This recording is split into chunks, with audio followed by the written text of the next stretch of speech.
Assalamualaikum warahmatullahi wabarakatuh, and a very pleasant afternoon I bid to everyone. My name is Ahmad Wazir Aiman, straight from the medical faculty of UKM, exactly 15 hours after my previous on-calls, to come here and talk to you about my talk topic, which is competency in facing ASEAN economic community.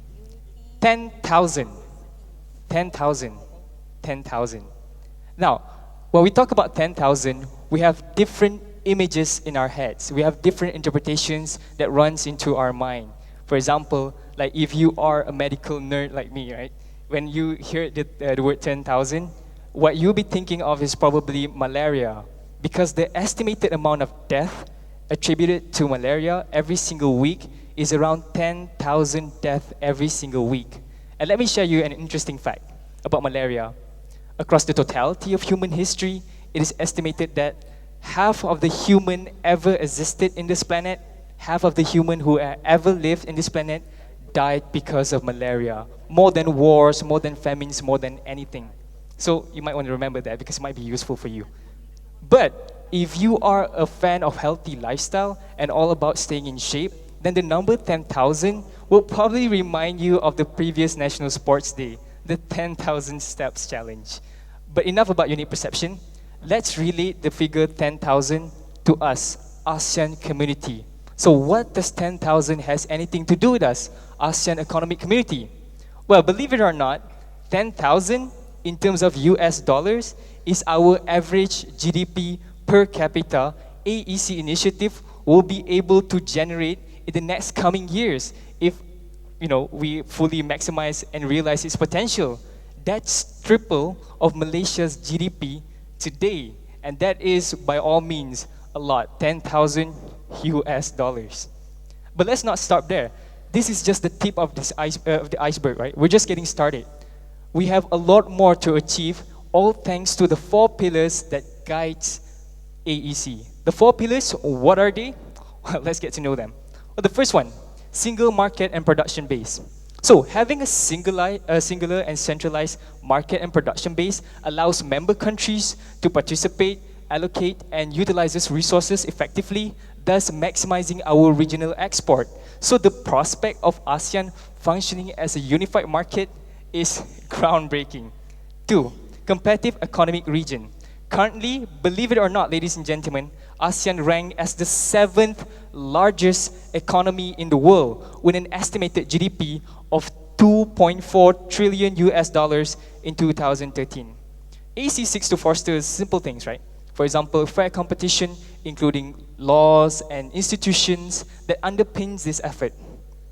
Well, if the growth trends continue, believe it or not, by 2050, we might just be able to become the 4th largest economy in the world, might be able to even compete hand in hand with NAFTA or even the established European Union, one of the most wealthiest economic region in the world, if not the wealthiest. 3rd, equitable economic development. So a key component of the AEC is to enhance competitiveness and also expansion of small and medium enterprises for ASEAN under the ASEAN SME development. This is also to ensure that different levels of economic development of ASEAN member states countries are given equal consideration and contribution. 4th, probably the most interesting of all, ASEAN's integration in the globalized economy. Well, this can be done through the achievement of free trade agreement, right? Believe it or not, one of the blessings that we have being in ASEAN is that ASEAN is well positioned in the center of the global chain supply. And because of this, we have able to establish link with major regional economies. And because of this, we have created significant businesses opportunities. And thanks to this again, we might just be able to project ASEAN to aspire into a globalized economy. So in short, these 4 pillars will make us one of the most dynamic regional economic in the developing world. Now give a clap for that. That's a lot.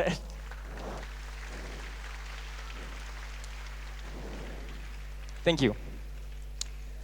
But with every ambitious aspiration, there's bound to be hurdles that we need to overtake. So as youth who foresee these challenges, my wishes and concern for AEC in the future is to see that ASEAN emerges as the next booming economic powerhouse. And when we achieve this, we might just be able to bring down the economic and income disparity between the grassroots of ASEAN members. And when we achieve this, we might just be able to support the notion that we want ASEAN grassroots to achieve better quality of life and also gain better earnings. But can we do it? The question that begs to be answered here is, are we competent enough to face these challenges? Well, believe it or not, we might just be able to do that. Why? Because currently we are the third largest market labor in the world. We have an estimated amount of 600 million laborers, give a clap, 600 million laborers in the market in ASEAN itself. If we're honest, if we're able to capitalize on this magnificent prerequisite, what we will be able to achieve will be mind-blowing, because we will be able to storm our product quality and also our productivity of the workers, right? But, there's another but. Getting there is tricky to begin with. Why? Because not only that we need to ensure that all the other 10 member states are able to demonstrate economic convergence by accommodating subsequent AEC's policy and modifying their national laws to accommodate that particular policies. From labor perspective, we also need to ensure that workers' welfare are well governed, and also that social security is strictly preserved. Now, this is crucial because in our attempt, in our dreams of making ASEAN greater than ever before, we must not discriminate the workers because they are the building blocks of our economy. So this is crucial again because we want ASEAN grassroots to benefit from greater wages and also better quality of life. Now, this can be achieved. Here's the good news. This can be achieved, however, if we allow government to work together with trade unions and work in a win-win situation. Mitigate the harms and maximize the profit. Now, before I end, there's this African proverb. I'm not sure if you heard of it before. If you want to go quick, go alone.